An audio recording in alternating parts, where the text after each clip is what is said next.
Welcome to,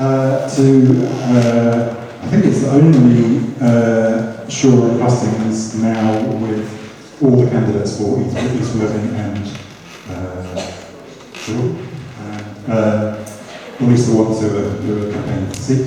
So thank you very much for coming, great turnout. I know it's gorgeous outside, so I do really appreciate the effort in coming down. I hope it's important.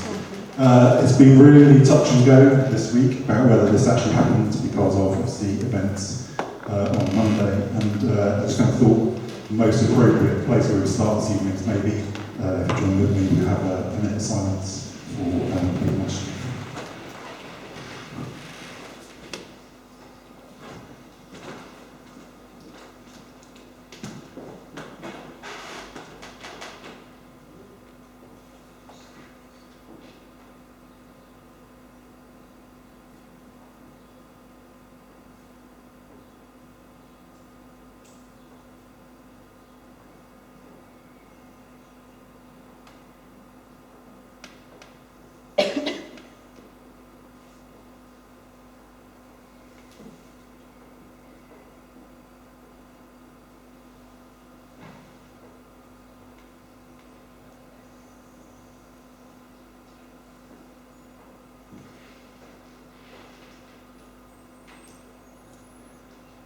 Okay, thank you very much.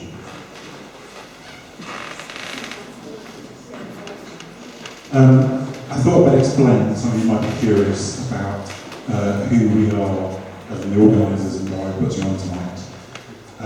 We're fast, we're featured in the schools teams, but a mouthful, but we're just a parent group. We're basically concerned with local school capacity. We help with joint stakeholders, with parents of voice, and our goal is to try and make sure that safe and appropriate school intakes. So we came from lots of capacity coming into Ada, and one or two schools getting really stretched, and we just try to do something about it from a parent's point of view. With some success, there's a new St Clemens coming on down the road. We can't claim that, but I think we've definitely provided data that helps support the case for that.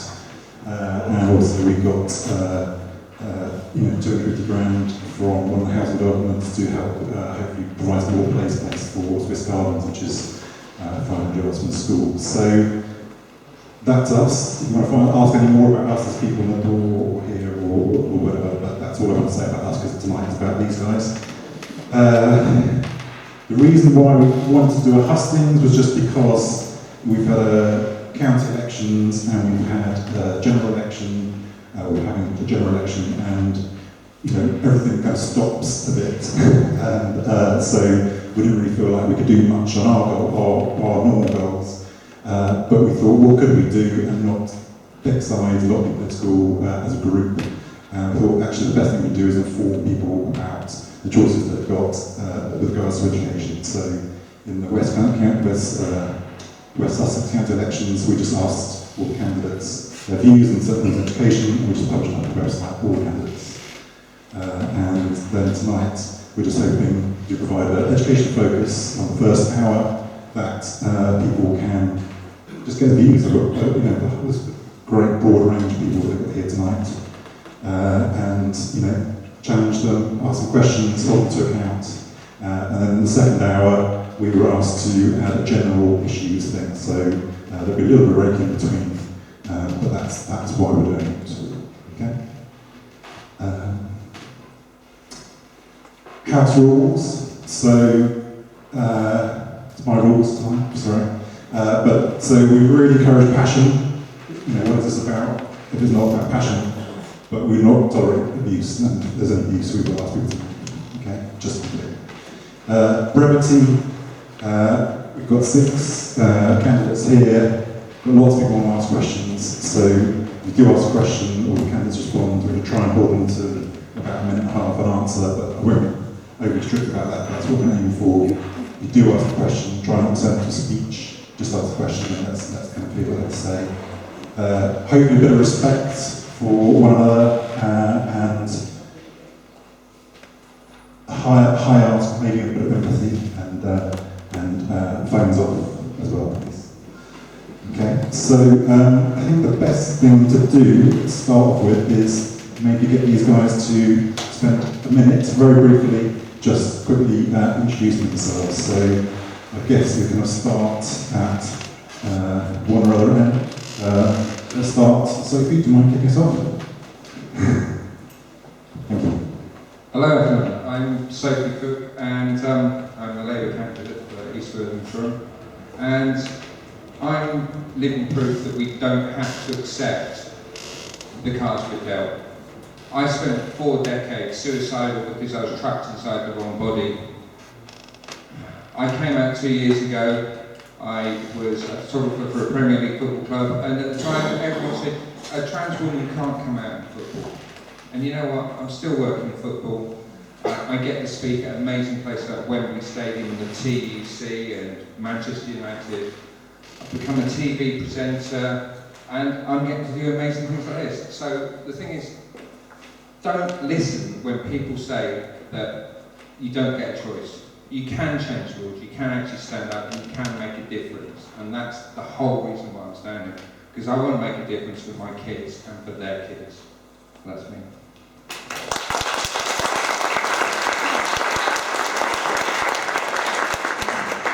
Good evening everyone, it's really lovely to be here with you discussing what matters to you this evening.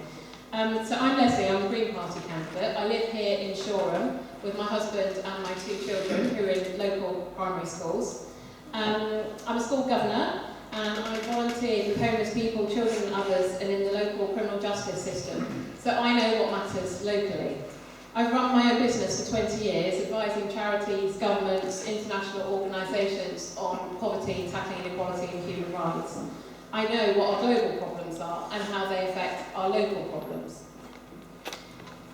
And I get that right now, for many of us, the world seems like a pretty scary place. We've got Trump, Syria, housing crisis, public services in crisis, North Korea, climate change.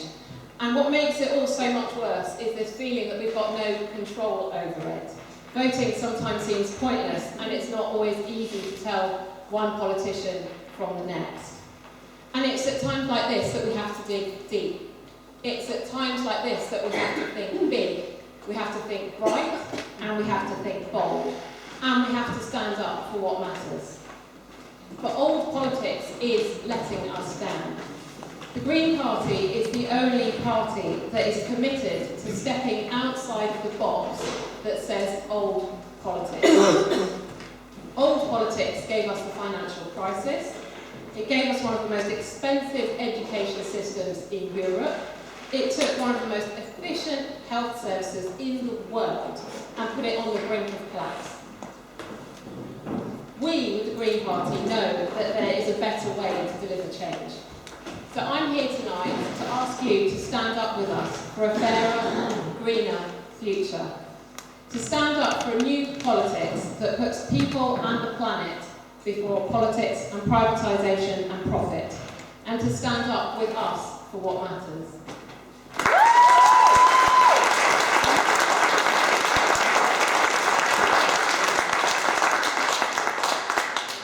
So, evening everyone, I'm Ollie Henman, I'm the Lib Dem candidate here at East Worthing and Shoreham. It's great to be here with all of you, and I really appreciate what we've already heard from colleagues here, and I think it's a great set of people that you'll be hearing from tonight. I think I would just start by saying something that picks up on the opening that Alistair made about the world that we're living in right now. I mean, clearly we've just seen yet another serious incident where innocent children were directly affected. And we cannot be forced to change our way of life when we're facing these extreme situations. I think it's really essential that even in the face of terrorism, we remain true to our values and the core principles of democratic debate, not feel intimidated and not to undermine our core freedoms. That's why I'm involved. I've been working for charities for the last 10 years. I've worked with the UN, with major charities all around the world to support people in states that are failing, countries where civil society, individuals are not allowed to speak out. I don't want to see that happening in this country. I think it's essential that we maintain those freedoms. I think that it's understandable that many people do feel neglected in this country. They feel a lack of support. Their options have been limited, but I think this is down to a lack of investment, and I think it's not the fault of EU migrants who've come into this country, who generally work and pay taxes and contribute to the society. So another big reason I'm involved in this is to fight against the extreme vision of Brexit that we're seeing at the moment. I think it's important and essential that we have close relations with our European allies. But I'm also a parent, and I'm glad to be here to hear about some of the concerns that you have. I think investing in public services is an essential area, and I'm looking forward to discussing it with you. Thank you.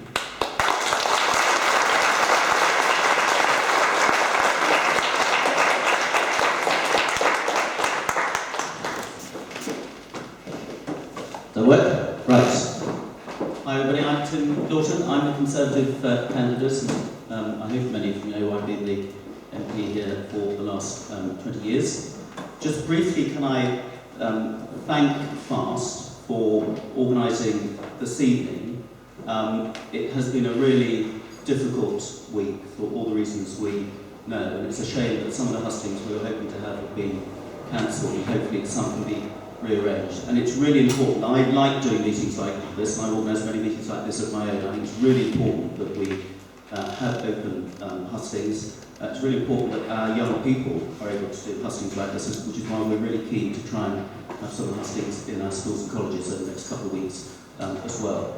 I just wanted to say also, I think FAST is doing a really important job, and obviously the education, the schools funding problem that we have at the moment, we'll go into in more detail, is a very big issue locally, and it's something that's exercised me as MP along with all my colleagues in Sussex for the last few months, and it's something that I absolutely recognise as a problem and we need to get sorted. So I'm really interested to hear your feedback, having visited a lot of schools in the last few months and seen and heard at first hand the problems that we are having.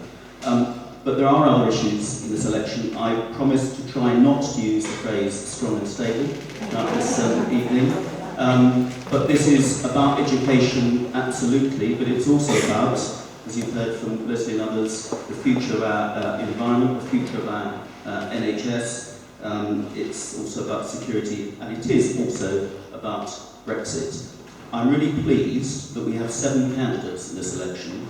Everybody is giving all of you a choice to vote for the party you want. One of them isn't here this evening, but we are having a proper, full debate in a respectful way, and you have absolutely a full choice of who you want to put your cross against when it comes to June the 8th. So thank you very much for making this possible. I'll stay with the FAST team.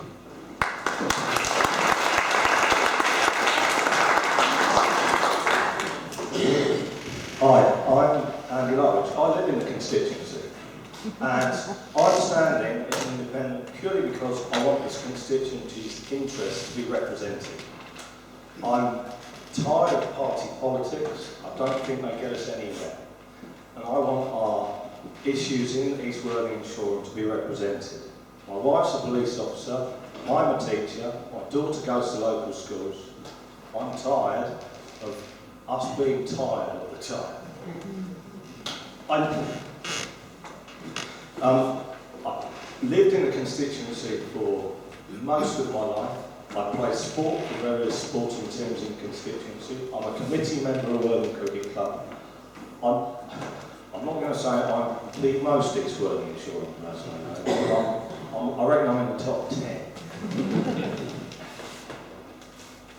I'm interested in school funding, as I've said. I'm interested in NHS funding.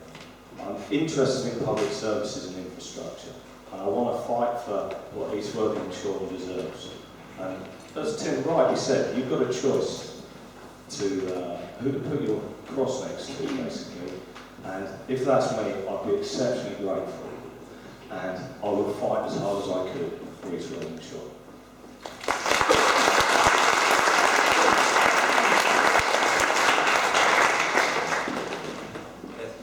Good evening, everybody. My name is Carl Walker. I'm a university lecturer. I lecture in psychology and mental health, and I've got a daughter and a son, and I live in East Worthing and went to school in Shoreham. I would definitely be outside the top 10, though, of the most East Worthing and Shoreham people.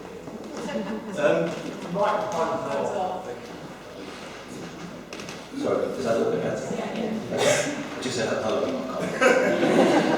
Right.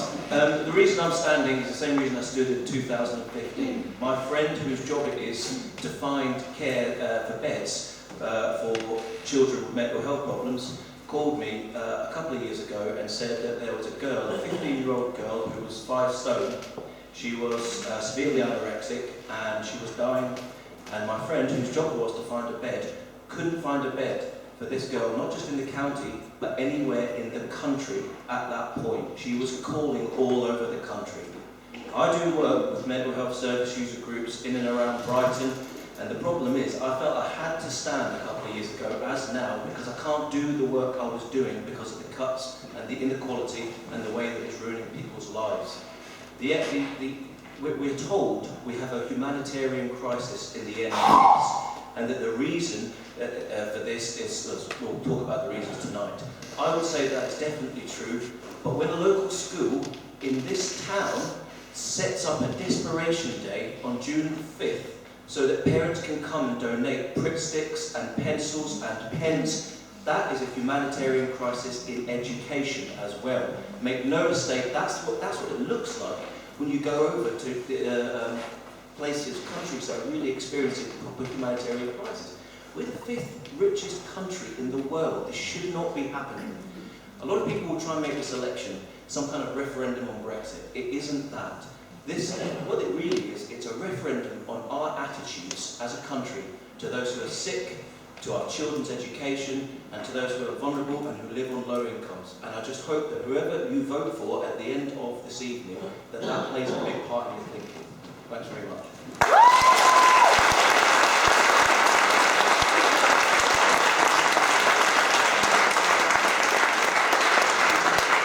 Okay. What a great selection, eh? Lucky people. So we're going to get straight to the questions. What we're going to try and do, we're going to try something a little bit different, just to avoid having lots of identical answers. So we're going to try and ask 2 questions at a time, and then the candidates have got about a minute and a half, and they can choose whether they choose to focus on one, or split the time, or do whatever they want to do. But that's the format. Hopefully that means we'll get a bit more variety in the answers. So we'll see how it goes. If it doesn't work, we'll change it. But let's give it a whirl. So the first people I want to ask to ask questions. By the way, just to be clear where these questions came from, we did put out the last 3 weeks on social media and asked people for questions to send them in, just so we can ensure we've got a good spread. And then obviously everyone came in tonight. Been submitted questions as well, and we've done is taken out any duplicates, but otherwise pretty much everyone who's wanted to ask questions is going to get to answer the question. Okay, so let's start with Jules White. Where's Jules? We've got 2 microphones. There's Jules White there, and also Kate Hudson. Where's Kate Hudson? So we've got 2 mics in the audience, so you can have one each. So, Jules, do you want to start? Want to stand up? Check it works. Hello, I'm Jules White. I'm a local head teacher. Just a few facts. Pupils in West Sussex are funded at £4,200. The national average is £4,600. Many schools receive £6,000 per pupil. West Sussex schools receive £44 million less than the national average and £200 million less than London schools. 93% of head teachers in a survey said that school funding is in a crisis or simply inadequate. There aren't enough teachers to go around to. I'm heartened by the fact that the government is introducing a new national funding formula, but unfortunately, in its latest incarnation, it didn't move West Sussex from being 4th bottom out of 151 authorities. With unfunded costs, this seems unlikely to change. Sorry about the long-winded part, but here's the question. If 93% of head teachers still insist that our schools are in crisis funding-wise and teacher supply-wise, what will each candidate do if they come to be elected? Thank you. Kate? My question is quite similar, but not as much detail. Education is vitally important for the future of our children and country. So how would you improve national funding in real terms, given there is an estimated shortfall of £3 billion? And how would you also immediately try and address West Sussex ongoing shortfall and not use infant lunch money to do so. The West Sussex shortfall doesn't need to be fixed in 2 years' time. It needs to be fixed now from this September. Thank you. Thank you. I'm going to rotate to start, but I'm going to start, if it's okay with you, Sophie, alphabetically, just... All right, actually, let's do Leslie. Leslie then. Yeah, great. Yeah? That's fine.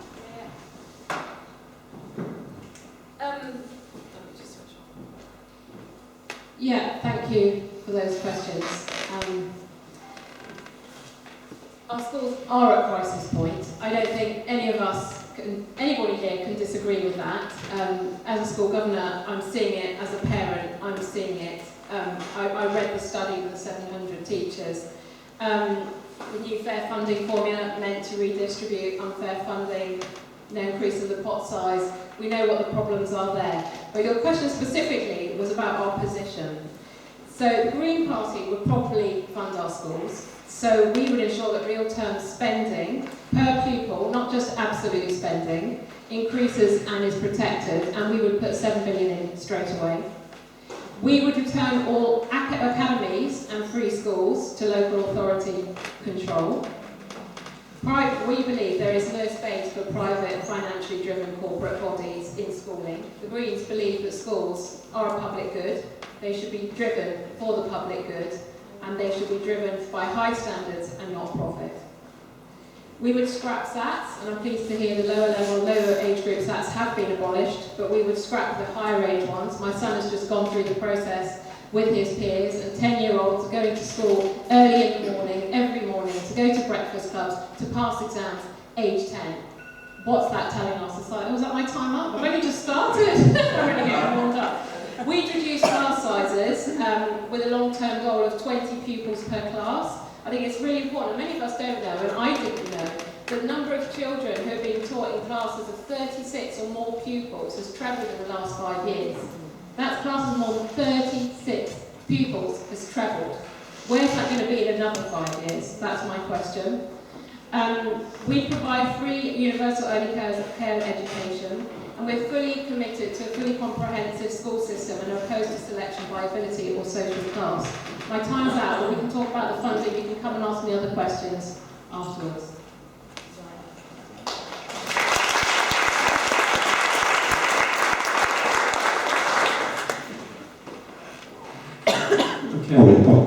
Thank you. So the Lib Dems have a fully costed approach to this. We would invest 7 billion more over the next Parliament for education.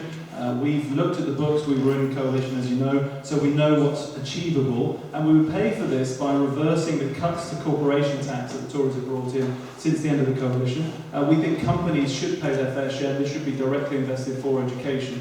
For this, you get an extra 31 million for West Sussex to ensure no school and no child loses out. We would keep the Lib Dem introduced policies of free school meals and the pupil premium to support the most disadvantaged, particularly early years. It's really important that children have that support. School meals do have a direct contribution on their attention span and on child development, as I'm sure many of you already know. We would maintain responsibility, like the Greens, for schools within democratically accountable local authorities. We oppose the diversion of funds towards grammar schools and free schools. We think it's important to invest in core education. We'd also trust teachers a lot more. I mean, many of you here are teachers and understand we believe that they should be given high-quality professional development support. We would like to see a slimmed-down curriculum so that there isn't such a focus on targets, give people more flexibility so they can guide the learning in their own classroom. We would also improve links between employers and schools, so there are regular links so that children are inspired and can see different vocational options if they don't want to continue down an academic path. If there are other kinds of opportunities for them, apprenticeships would link that directly so that people are supported and nurtured to find their own path in life.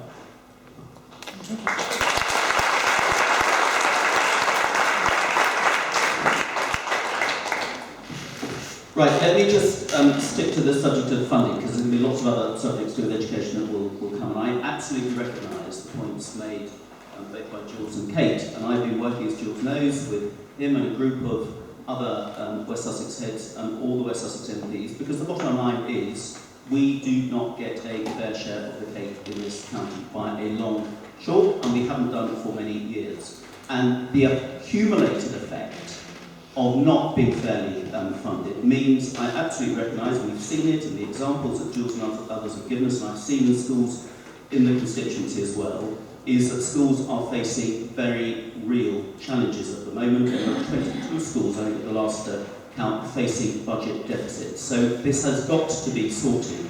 The reason we are now having a second consultation on how we fair fund schools is because me and many of my colleagues kicked up a hell of a fuss that the proposals didn't actually cut the mustard. And the second consultation proposals still do not do the trick.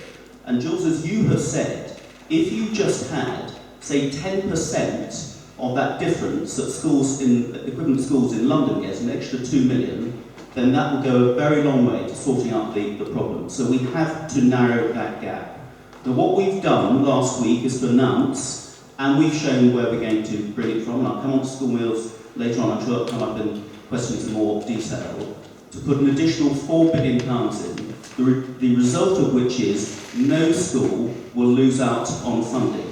The challenge we have now got is to make sure that West Sussex, at the bottom of the pile, the worst funded Shire County, gets a much fairer slice of that cake, so we don't have these sorts of problems and we deal with that sustainably over the coming years. And that's probably the biggest priority that we've got as West Sussex MPs and standing for election now. Absolutely acknowledge that. So you fail. Sorry. Andy. We keep getting told there's record funding in education. Every time somebody runs out of money, and they might rightly, we get told there's record funding. And that's actually right. The problem is that £6 billion has gone on buying up land for free schools. Now that's a government folly. Free school places cost double what normal school places cost.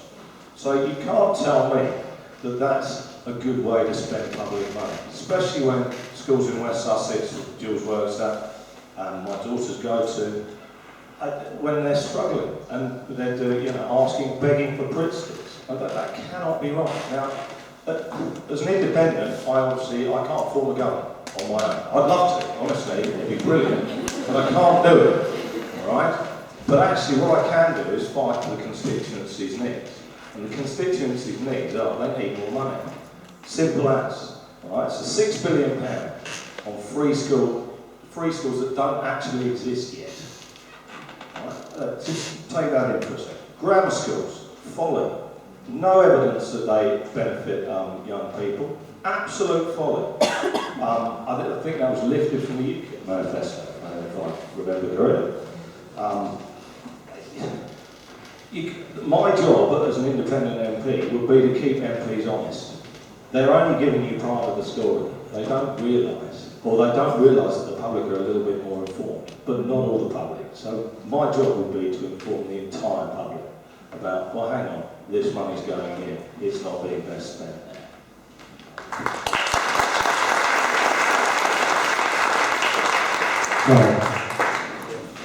Thanks very much. Thanks very much for the questions. I'm not going to start with the politician's answer and tell you how I'm going to solve this. I think a lot of problems in education have come from the fact that politicians think they fundamentally know better than teachers when it comes to how to run education. So what I will do is what I did earlier on this week. In preparation for this Hustings, I went to visit a very good friend of mine who is a headmaster of a West Sussex school.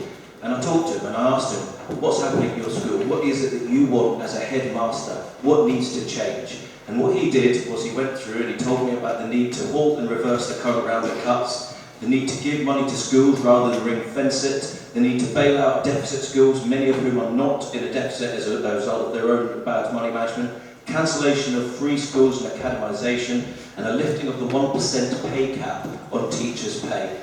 So what I would do is I would start there. I would start with head teachers, I would start with teachers, I would find out what they think needs to happen, and I would lobby and I would campaign and I'd work with groups like the group who've set Hustings up here tonight to try to bring that about as much as is possible. But I just want to also come to the second question. I think probably the single best thing that maybe came out of the last government was that free school meals. We are a civilised country. The idea that we could solve our problems by taking free school lunches away from kids, when all of the evidence suggests that it helps them to learn, and also, not just that it helps them to learn, for a lot of kids, that's the only hot meal they're going to get a day. I know it, I can see it at the kids who share the school that my own children go to. That is absolutely scandalous and should not happen.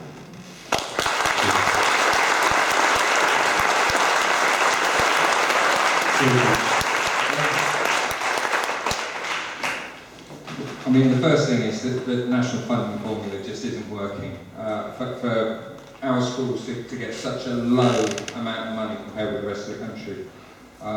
Here in West Sussex, the schools have lost £355 per pupil. And that's just reflected in the fact that schools like St Peter's have to have the desperation days. I mean, as has been said earlier, that is not something that a civilised country should be doing. The National Audit Office has said that we need £3 billion going to the schools by 2020. The Tories have promised £1 billion. We're planning on bringing the national education system that will put £20 billion into our schools. We're saying no to academies, no to free schools, because they're not going to help the system. We need to put that investment straight into the schools already there so that they can increase capacity and actually deliver a first-class education for our children. I mean, locally we've got Shoreham Academy. It's lost 11 teachers, and that's just totally unacceptable. So we're working towards a national education system that provides a fair education system for all children.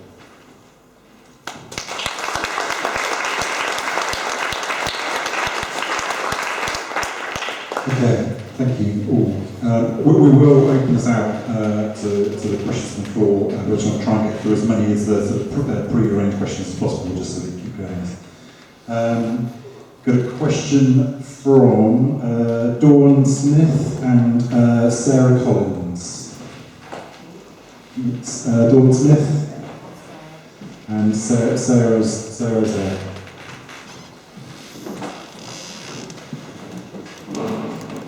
Go ahead, Dawn.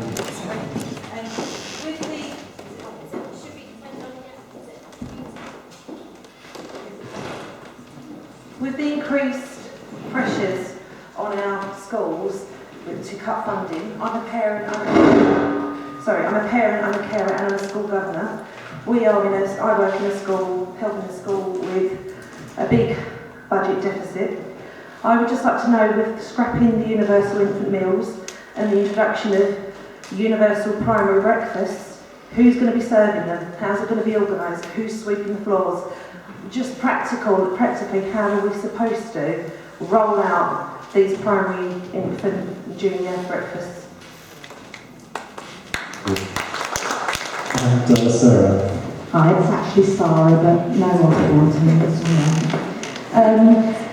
It was really interesting to hear what Jill said about the £4,200 per pupil in West Sussex, which is actually less than the national average. I homeschool 2 of my children out of choice, which is my legal right. By homeschooling my children, 2 of my children, we are saving the local education authority and government, as by Jill's figures, a minimum of £4,200 a year. Multiply that by 20, which is the total number of years that we've been homeschooling by. Also take into account free school meals, pupil premium, and all the other benefits that we would be entitled to as low-income families. The amount of money that we are spending as saving the government as homeschool families is extreme. My question to you is, why is it that there is zero funding for my children's education? Albeit my choice, my children are entitled to the same education rights, they are entitled to the same facilities, and they are entitled to the same future. What will your party do to support homeschool families like mine? Great, thank you. So I think the summary is breakfast, how they're organised, how they make them happen, and also why can't homeschooling be funded. Thanks very much. Thank you, Dawn. So my son, who's 6 years old, is also in a school where there are 30 kids in the class, and I've also seen the impact, as you highlighted, about the importance of free school meals and what a change it can make, particularly for those who wouldn't have full levels of nutrition at home. As you know, this was a Lib Dem policy in the coalition government. We would definitely keep it, there is no doubt about that. We have done the figures, we can make the maths work. We don't believe there's any case to scrap free school meals, and we agree with you that breakfast would be completely impractical. The majority of children do not arrive at school at 7:30. It doesn't fit within the family's lifestyle. In fact, families want to have time at home before school with their children. So the whole notion of it is back to front. So we would completely oppose that. We would also triple the pupil premium, which was another thing that we brought in specifically to give additional help to disadvantaged families.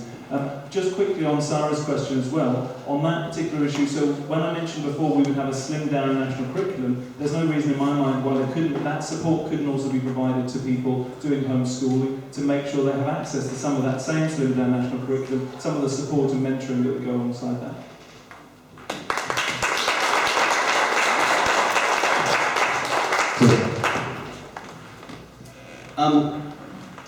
On free school meals, obviously at the moment, free school meals, it was a Liberal Democrat initiative of Nick Clegg's in the coalition government for 3 years of primary as a universal availability. It's an expensive policy. I don't think it's the right spending priority, and I think targeted breakfast clubs is likely to have a much greater impact. No, not my words, but the words of the, not my words, but the words of the head of the Association of School head teachers. Now, ideally, you could say we should have completely full free school lunches for everybody and full breakfast provision as well. Is it really the right priority when we all know, we've all admitted this evening, that there's a real squeeze on spending and you need to be able to say where that money is coming from, that we are providing universal free school lunches for children from families who are actually perfectly capable of paying for their school lunches? And the answer, I think, is probably not. The entitlement to free school meals is something like 13.5% of the population, and for them, absolutely, there will be no change in that free school meal entitlement will remain. I have seen the really good work that things like the Magic Breakfast Club has done in providing breakfast for kids, setting them up at the start of the school day, and the nutritional value of that can be as good as partway through the day for lunch. There's another advantage here as well. For those parents who need flexible working, who have to get to work early in the morning, or increasingly, and we know it's a problem around here, where you've got siblings going to different schools, to have a far greater availability of breakfast clubs in the morning for those who want to use it means greater flexibility in parents being able to get to work and get those children to school as well. So my view is that this is a better use, more cost-effective use of that money, and that having universal provision might have sounded nice, but in the current climate absolutely is not the best way to spend that money. On the subject of homeschooling... Sorry. Call time. Just to be fair. Just to be clear, candidates can choose with the 2 questions which one to focus on, so time was out of that. So, Andy. It seems slightly bizarre that universal free school meals was introduced, and schools spent thousands and thousands and thousands putting in the infrastructure to basically provide them, to stop them, because then all that money was wasted. It's absolutely bizarre. I think these breakfast clubs, great idea, but £60 million equals about 7 pence per meal. I don't know how much that will get you down to your local cafe, but I can't see that filling up any child until lunchtime, when they won't get their food either.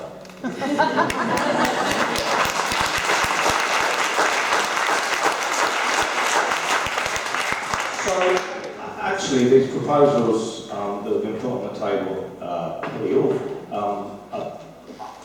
The Liberals, actually, fair play, I sort of agree with that, as funding. It's really important. Education is the future. I hate to bring up Brexit, but if we're going to if Brexit happens, which I'm not overly keen on, I have to say, if Brexit happens, then actually we need educated kids, and they're the future. They're going to take us forward. And if they're hungry, they can't take us forward. So actually it needs a lot of serious thinking about, and like I say, 7p per breakfast. Give them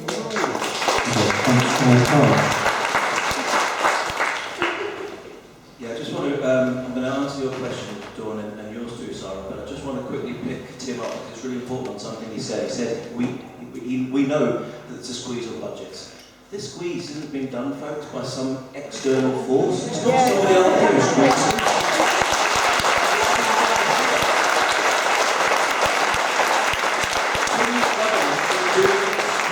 Let's not forget that. That's number one.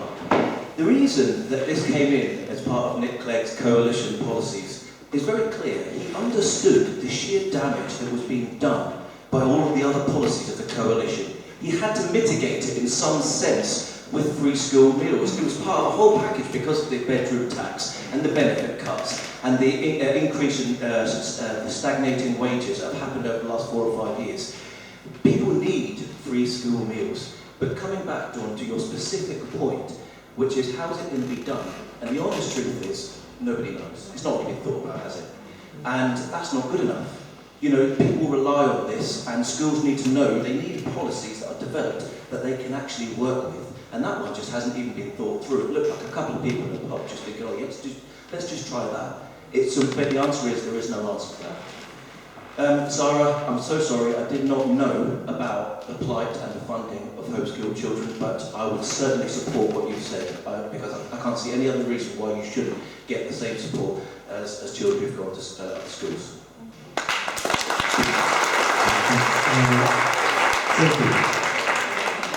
I mean, the crazy thing is that schools have spent thousands and thousands equipping kitchens so that they can do free school dinners. They've got the staff in place, it's already there. Scrapping all that to provide a 7p breakfast, I mean, I really wouldn't want to feed my kids a meal that costs 7p. I would be seriously concerned about the nutritional value of that. As part of our manifesto, we're intending to bring in free school meals for all primary school kids. And we'd actually pay for that by removing the VAT exemption on private school fees, because those that actually can afford to pay for it should be helping those that can't afford to pay for it.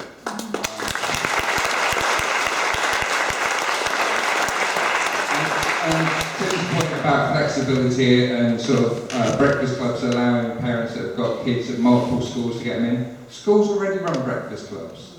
They're very helpful and they're very useful to those people. But it's not a substitute for a school meal. Our kids need that. Leslie. Yeah. I've got a lot I could say about breakfast, including my daughter, who, when she heard it on news, first thing, she just said, she's 8. Mummy, why would I want to go to school early for my breakfast when I could be in bed cuddling you? There's the answer. I do really want to say here, we're quibbling about a breakfast or about a lunch, and we're just tinkering with a completely broken system. So for the Greens, this question wouldn't even be coming up, because we want a full overhaul of how government spends its money. We have money. We are the 5th richest country in the world. We have money. We should not be quibbling over breakfasts. We have much bigger issues that we should be quibbling over. We have the money, so let's just look at some of the money that we have and how the government is currently subsidising different bits of us. So Trident, £205 billion. The HS2, £52 billion. Hinkley Point C, £30 billion. Coal subsidies, £356 million. Now the latest research shows that it's far cheaper to be using wind power and mass solar energy, yet we're still subsidising the coal industry. So these are the big questions that we really should be asking, is we have the money, but we're choosing to put it in certain places that are not necessarily benefiting our children. So that's how we answer that question. Homeschooling, well, we've got a policy on this, we've put a lot of thought into this. So our approach to homeschooling is beyond the funding, which is an important one, we cover that, but also we want the interactions between local authorities and homeschoolers to be supportive rather than invasive. We seek to build positive relationships with local home education groups, work together to see how we can sort of mutually reinforce shared learning. And we encourage broader participation from groups of children who are being homeschooled to have access to events that are being held for school-age children. So hopefully that answers your question, Sarah, a little bit. Thank you.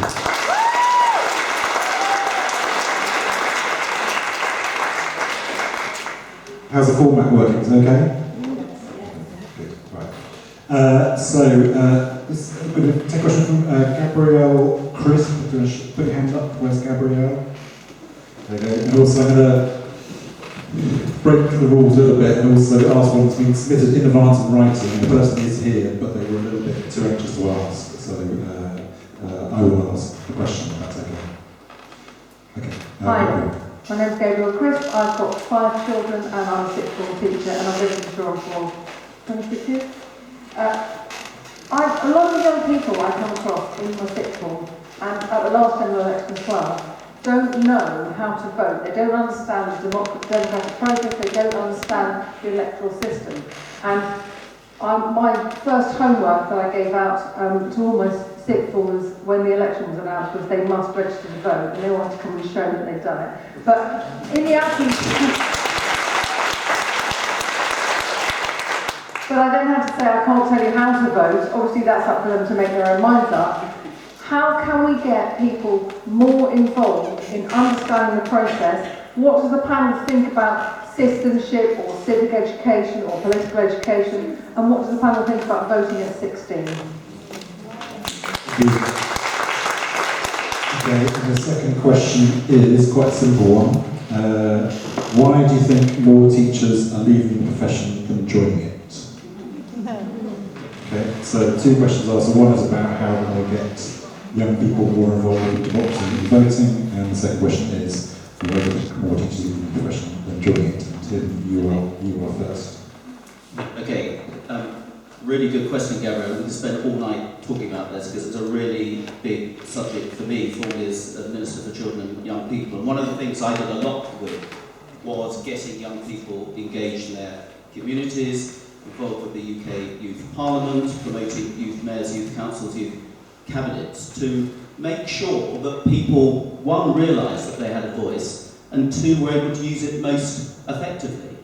And the fact that 20% of our population is somebody under the age of 18%, but they're 100% of our future. And it's absolutely right, from an early age, they should have a say in it. I'm really proud that in the last week, we've just elected in Worthing a mayor who is 23, who was involved with the UK Youth Parliament and has been involved in politics. And I hope it'll encourage more young people to follow that as well. I'm really encouraged, whatever way they vote, that in the last couple of weeks, 1 million, apparently, young people have registered to vote. And one really encouraging thing about the Brexit referendum, whichever way you voted or like the result or not, is that the turnout from young people was something like 62%. Still lower than, I think, 73% turnout, but that compares with the turnout by 18 to 24-year-olds at the last general election of only 42%. Most young people didn't bother to vote. And because it was so close, I think it really sent a strong message to those young people that actually they could make a difference if many of them voted against Brexit, wanted to remain. And if more of them had signed up to vote and turned up to vote, it might have changed the result, regardless of whatever you think about that. And I think that sent out a really good message to young people, that they are valued, that they have more of a future than those old fuddy-duddies like us. And that's why I spend a lot of my time going to schools, getting school groups to Parliament to get them engaged. Sorry. Okay, thanks, Tim. Andy. Young people have no role models really in Parliament, and there aren't many policies that are aimed at them either. Lots about pensions. Even me at 43, long in too. My pension's it's even further away actually than it was, but it's a long way away. So those sort of policies don't enthuse kids. I'm a teacher. The students at my school are asking me all sorts of questions. I was videoed by the government and politics people, and I was part of an assembly. It was terribly embarrassing. I hate listening to myself. So I can only apologise, you have to listen to me tonight. But perhaps actually, more teachers ought to say, it sort of brings the two questions together. Why are teachers leaving? Maybe they could go into politics. And actually try and enthuse some young people. Now, to move on to why teachers are leaving, I think there's various reasons. The workload is absolutely unmanageable, frankly. There's pressures on exam results, there's pressures from Ofsted. To be fair, Ofsted are improving, but they've still got a long way to go. They're trying really hard. If you follow a guy called Sean Hartford on Twitter, who's like the head honcho of Ofsted, not the person who's appointed by the government, but Sean Hartford's absolutely top-notch. Worth following on Twitter if you don't already. He's got the right idea. He's trying to communicate and trying to break down the barriers between teachers and Ofsted. The workload, like I say, is absolutely ridiculous. People selling snake oil, earning thousands from school budgets, selling snake oil at inset days. Now, there are heads like George, I'm sure, who doesn't even touch it. He's got better ways to spend his money, but there are plenty of heads who are touching it. And they're sending scare stories. And basically, the quality of life for a teacher is now plummeting, and so they're leaving before their mental health basically deteriorates even further. Yeah.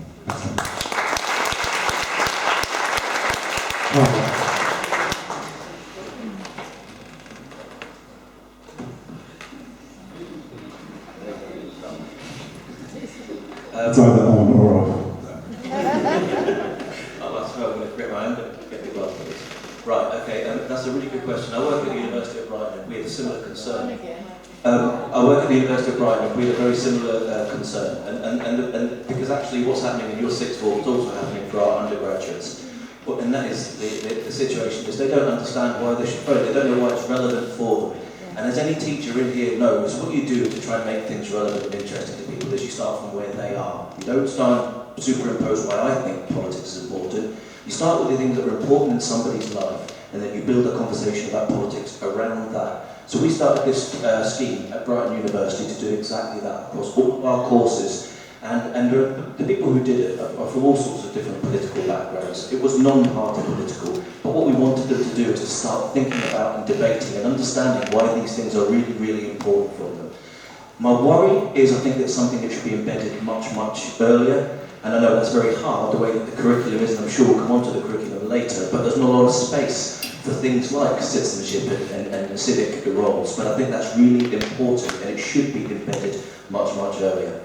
In terms of the other question, I agree with what Andy said. The two main issues are overwork and underpay, both of which are actually very, very avoidable. We don't need an overworked and underpaid group of teachers.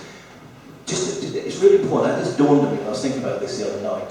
I look after my kids probably 6 hours a day. Teachers look after my kids 7 hours a day. They're with my kids more often during the week than I am. They're not just teaching my children, they're bringing my children up with me. And I think we need to remember that. We need to make sure that that profession is absolutely privileged and prized and paid properly.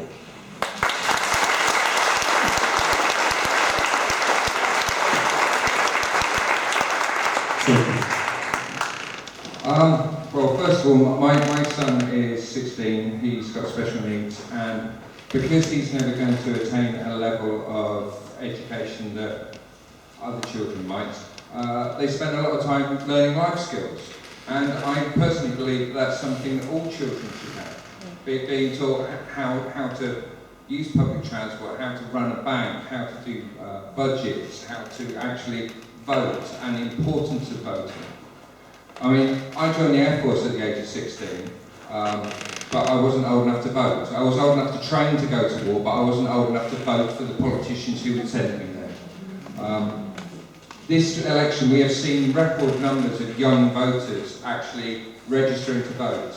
And it reminds me of a great quote that I always like to look at, which is, it's only after you've lost everything that you're free to do anything.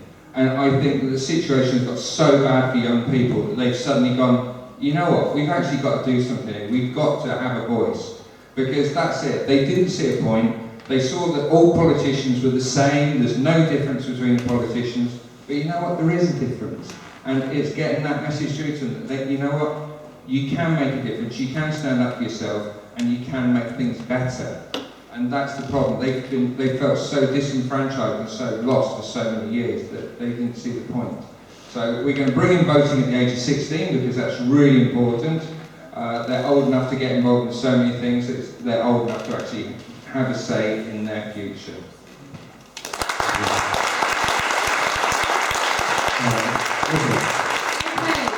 Voting at 16, yes. The Green Party, this has been part of our offering for a very long time. We fought very hard to try and get 17-year-olds to have a vote during the referendum.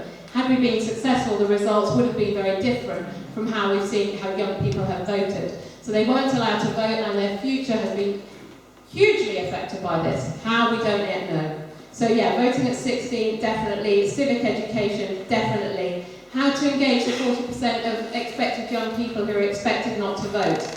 I find that worrying. The first thing I did when I knew that I was selected to be a candidate was I immediately wrote to Shoreham Academy, said, I've been selected as a candidate, what can I do? Can I come and give a brown bag lunch? Can we organise a Hustings? What can we do? And that was my first thing. Also, we are setting up a Young Greens, especially we read that statistic and we were so shocked, we said, right, we're setting up a Young Greens. So if any of you know any young people who want to get active, who want to get engaged, who want to lead a Young Greens group, tell them to come and get in touch with us because it's their group, they will be leading it.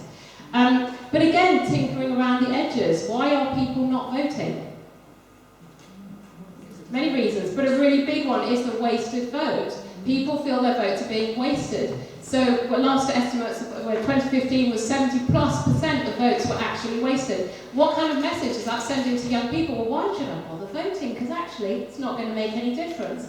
So again, we can tinker around the edges, we can have civic education, we can set up a Young Greens, but we actually need to change the political system, we need to change the electoral system, we need to have proportional representation so that every vote does count, so that young people can vote in alignment with their values, instead of having some complicated mathematical formula about if they vote for Sophie, this might happen, but then if they vote for Andy, that might happen.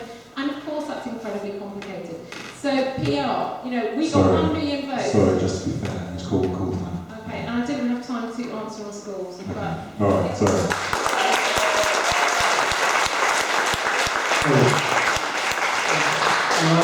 I might actually pick up on some of where you were going there. 10 years ago, I was involved in something called the Power Inquiry. I don't know if any of you saw that. It was funded by the Joseph Rowntree Charitable Trust, and it was to review how power is distributed in the UK, looking at devolution, looking at House of Lords reform, looking at voting reform, looking at how to give people more of a voice. And what the Power Inquiry highlighted in particular, I think this does pick up on some of what just heard from the Green Party, is that people engage in different ways now. People are not necessarily looking to engage just in an election every 5 years. Many people I know are active members of charities and campaigning groups. They engage through a whole range of different participatory mechanisms where their voice can be heard, where they're included in the decision-making process. And I think for us as the Liberal Democrats, it's essential that our politics reflects that changing way that we engage. And I think for that, we would like to see, for example, open participatory budgeting, something I've worked on before, where local councils have to open up their budget to citizens. We'd like to see more social media, more online engagement, so people can engage more directly. They Work For You is a great website which allows you to see what your MPs are actually voting on and how you might get in touch with them to shape their decisions. So I think the whole way that we do politics is changing, and I think that's what younger people would engage with. I would also argue that yes, entirely we are in favour of votes at 16. We think it's important to include that as part of the curriculum, and that there should be an essential part of the weekly curriculum that actually gives people that opportunity to understand the current system and hopefully to help to shape the new system that might come after us. Just very briefly on the other question, I think it just comes back to trusting teachers, and I think we would like to see more trust given to teachers, more flexibility, so that they feel more satisfaction in their job. Thank you.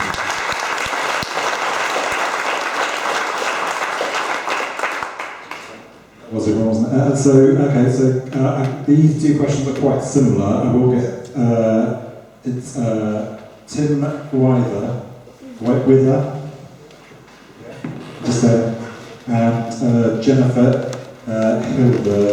Hilderkins, sorry. Here we go. Maybe when you hear Tim ask his question, you might also vote your suspicion different. But let's have a go. Tim. One or two of you have touched on this already, but my question is, what is the panel's attitude to the reintroduction of secondary models? This is about, obviously this is directed particularly at the Tory candidate, but there's a debate about the reintroduction of grammar schools, but you don't get grammar schools without getting secondary models.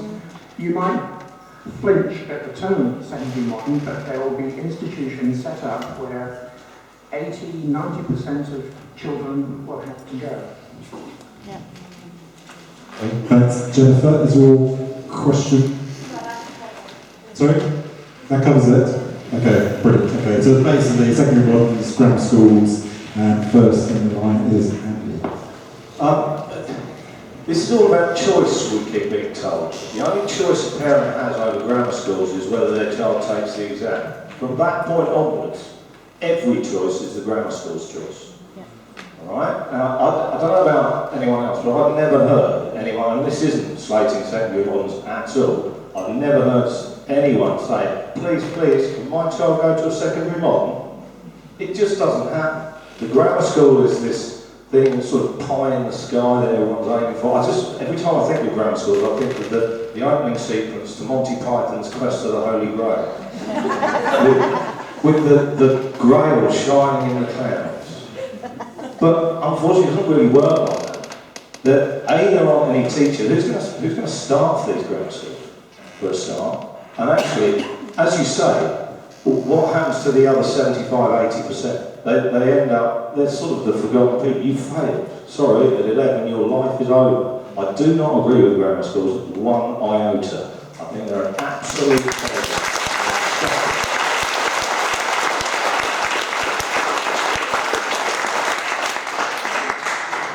Brilliant. Carl.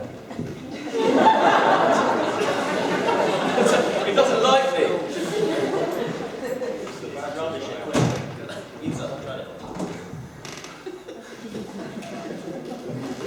Right.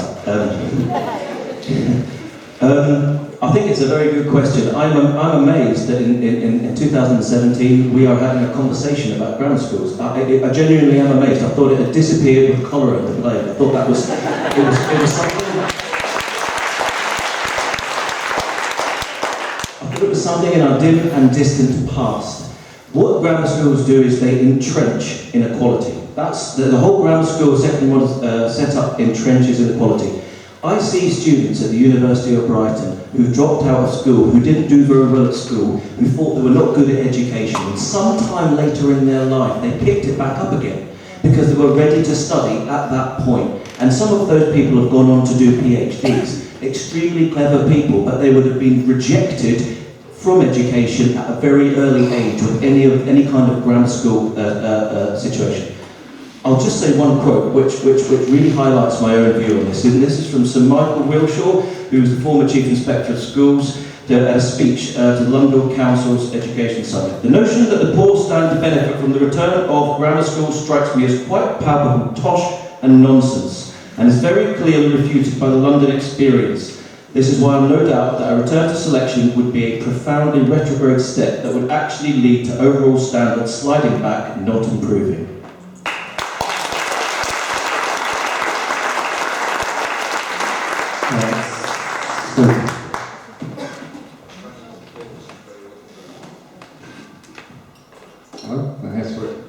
I haven't got a couch one. I mean, the problem is that grammar schools just increase inequality, and that's the problem. It's a Tory vanity project, just so they can make all their mates happy. But the problem is that it leads to kids being written off at the age of 11. And we don't want kids written off at the age of 11. We want equal opportunities for all children to thrive within an education system that encourages excellence no matter what your background. I mean, the thing is, with grammar schools and secondary moderns, you don't get a mobility of economic opportunity. The figures are that at grammar schools you only get 3% of kids on free school meals, whereas the national average is 14.5 for primaries and 13.2 for secondary schools. So if that doesn't say there's inequality from day one, I don't know what does. It's vitally important that we have a system that works for all children, not just a select few. And grammar schools, yeah, gone with the ark.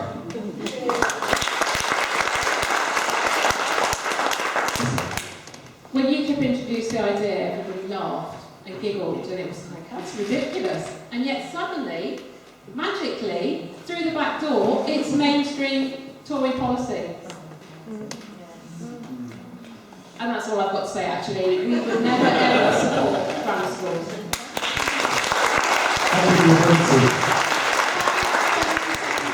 When we talk about being We'll see. We'll negotiate.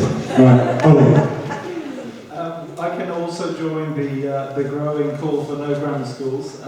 We certainly do not endorse that idea. We think it's important to invest the money in core schools, but what I would say in terms of what we can do to improve what happens within existing schools is to allow some flexibility in the curriculum. I mentioned it earlier. Recognise the development of the whole person, linking to vocational support and a wider skills strategy. For example, digital skills. Why don't we have coding as a key part of the curriculum? Why don't we have more creative industries being brought into the curriculum and linking to skills shortages in low carbon technology and so on? So I think we can be a lot more creative about how we go forward with education. There's no coding because there's no teachers to teach it. There are no teachers. Place an advert in West Sussex for a computer science teacher, there are none. Absolutely none. So it'll be a great opportunity to build that as part of the curriculum going forward. I mean, this is the industries of the future. We would like to see some investment. We've given you the budget. I've talked about the budget already. You know, we would put money in to make sure those things do happen. There is money available. And moving on. The money's being given to grammar schools.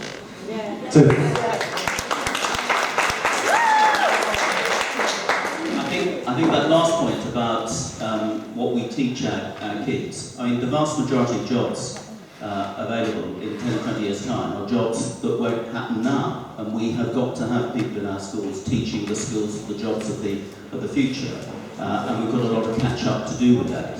I don't have a problem with grammar schools, but I don't get obsessed about grammar schools. Grammar schools at the moment, of which we don't have any around here, are teaching fewer than 5% of children. So even if they double the number of grammar schools, and that's not going to happen, it would still be fewer than 10%. What I believe in is as much choice in education as possible. I remember some years ago when we had two local comprehensive schools at King's Manor and at Boundstone, where I had parents coming to me complaining that their kids were having to go to those schools and they wanted them to go to places like Stedding Grammar School or Davison's or St Andrews. Now those two schools have been absolutely transformed when they became academies by a lot of hard work by the teachers and the parents. And now I have people coming to complain to me because they can't get their kids into places like Shoreham Academy because it's so oversubscribed. At the end of the day, we need to have as much choice for what is appropriate for our children as possible. One thing I will say in ending is the biggest single challenge we have, and we've said this as West Sussex MPs, is sorting out the funding for the schools that we have now, and I want to see that sorted out before I support grammar schools if we're going to have a change in legislation. You're going to vote against them? Thank you very much. Right, that was a rule, wasn't it, on that? So we're going to have a double head. So there's two heads, Lawrence Coughlin and Kate Crease. Both over there.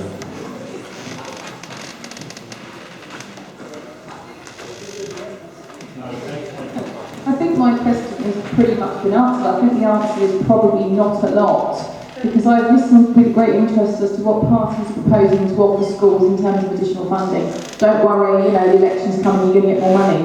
And I see that it's going to be spent on all kinds of things that I don't want or need. I'm not an academy wanting to open a nursery I don't at the moment want to become an academy.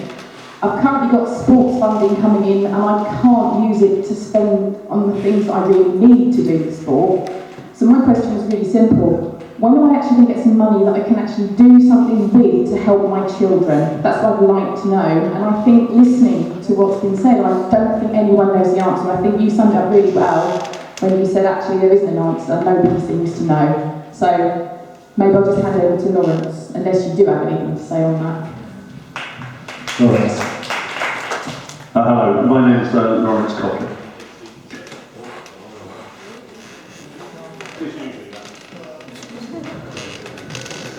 I'm the head teacher from Swiss Gardens Primary School, which is round the corner from here.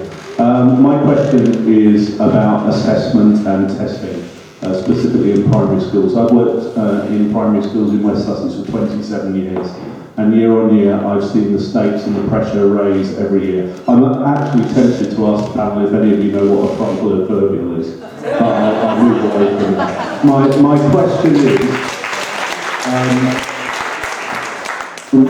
my question is specifically, how would you fix a broken assessment system? Again, currently, 11-year-olds are assessed in writing. It's the only test I know where they have to get 100% to pass. And how would you fix that system, and how would you allow it to focus on children's mental health and well-being?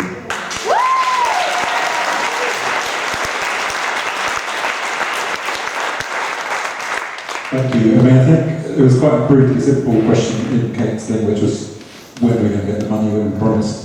And the second one was about assessment and supporting children's mental health at the moment. And it's current start.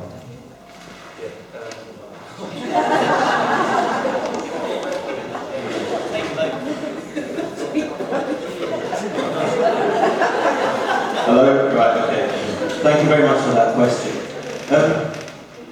There's no doubt that it needs to be fixed. When I was talking to the teachers who teach my own children, what they say is that they've become very, very skilled at trying to not make the curriculum harm the kids. And I don't think that that's necessarily what a teacher should be doing. They talk about these English and maths factories, which they say some schools have to become, because if you want to perform well in league tables, your school has to be an English and maths factory, where all of the other things that happen in a school, which is not just learning knowledge, but learning how to use knowledge, learning to build character, to become independent, to work with other people.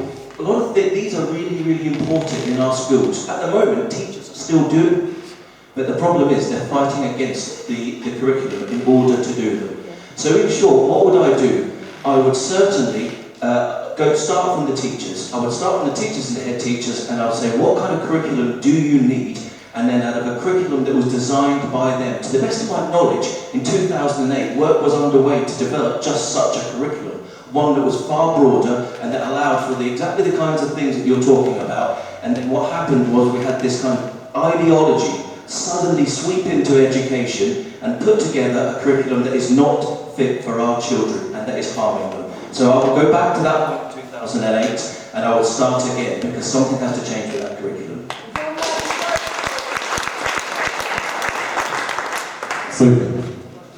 Our children are actually being failed by the current system. They're being over-tested, and that leads to stress.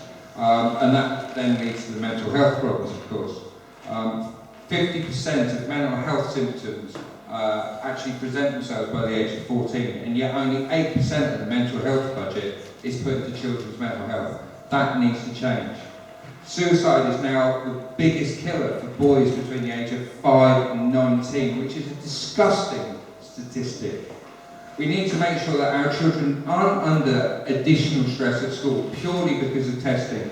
And the over-testing leads to the possibilities of actually being taught just to fit the tests. We need to let teachers teach, we need to have continual assessment, and that's the only way that you get a true picture of a child's education.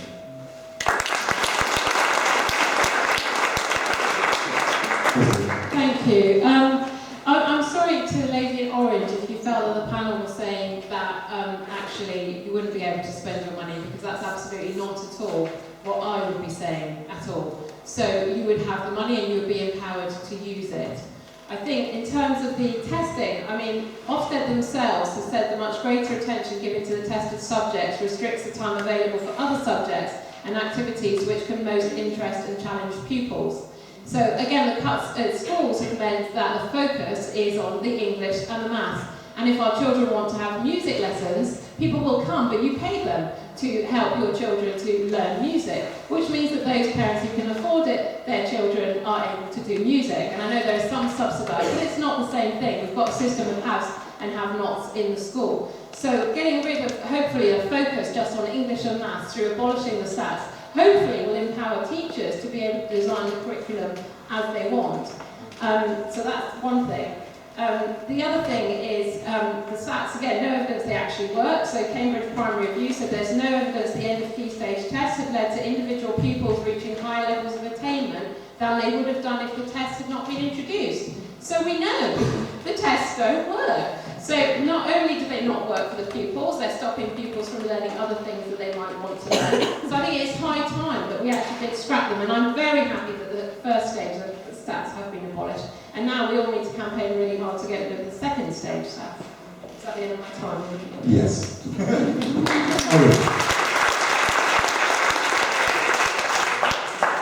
So on that question of additional funding, I mean, as I've highlighted before, the Liberal Democrats would invest an additional £7 billion more, and we believe in trusting teachers in making all of those decisions.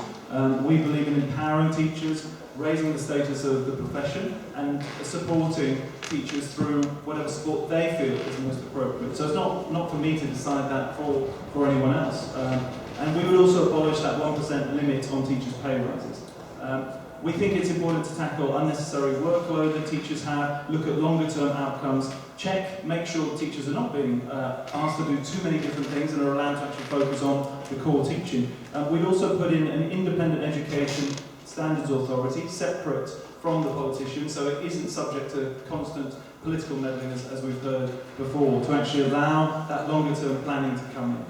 I think when it comes to the assessment system, I'm horrified. I'm going to have, as I said before, a 6-year-old who's already getting tested at the end of this year one, which seems completely bizarre to me. And I think that you're absolutely right to say that we need to look at children much more in a holistic way, think about their long-term development. Again, I mentioned earlier, a more flexible, slimmed-down curriculum that allows for flexibility. And we'd like to see learning support assistants, counsellors, pastoral staff to be supported and encouraged so that there's enough support for children's mental health throughout their time at school. And some of that additional £6 billion would go towards exactly that mental health provision.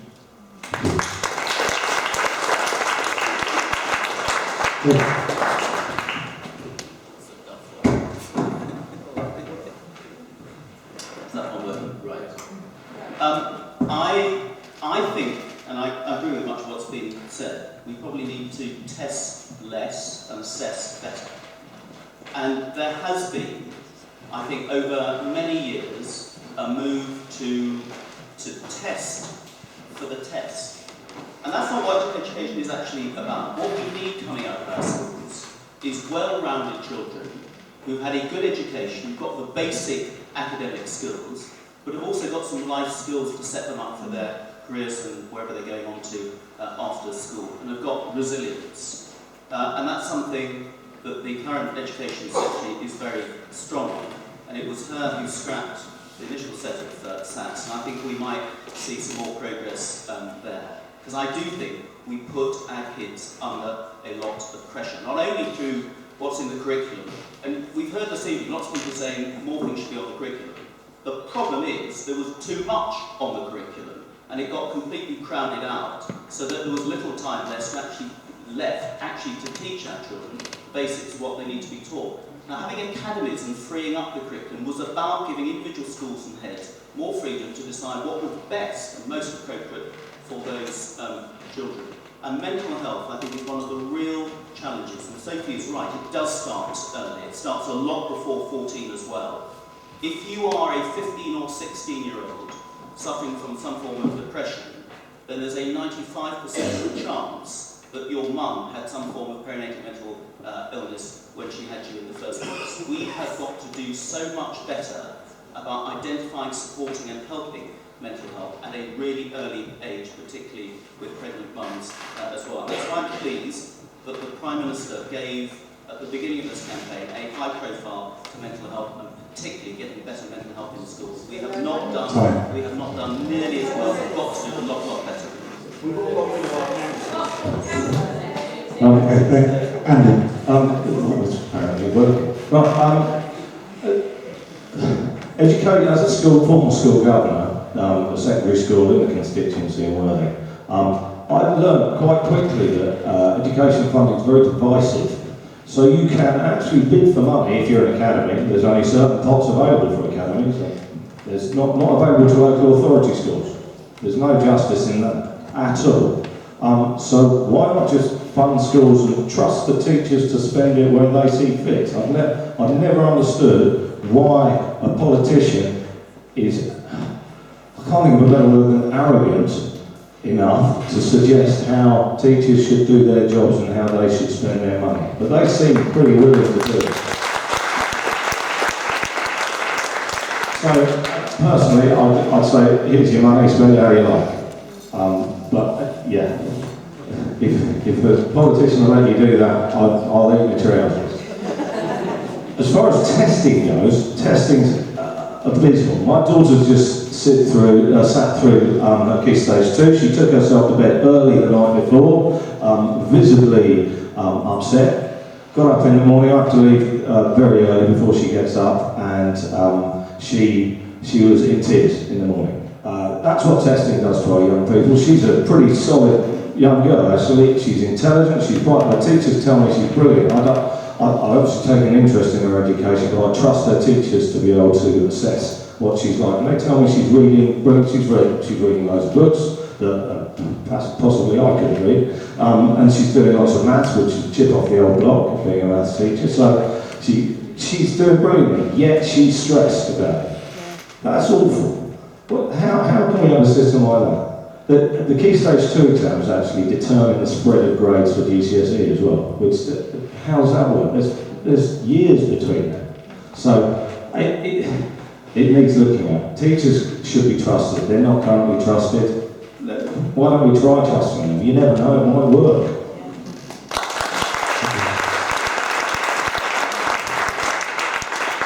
Right, I have a bit of a choice here, because we're running slightly over time. We're supposed to have a break at 10 to, it's already 9 o'clock. So, do people want, a quick show of hands, do people want that break, 5-10 minute break, just walk around, get some fresh air, or carry on? So, a quick show of hands for break.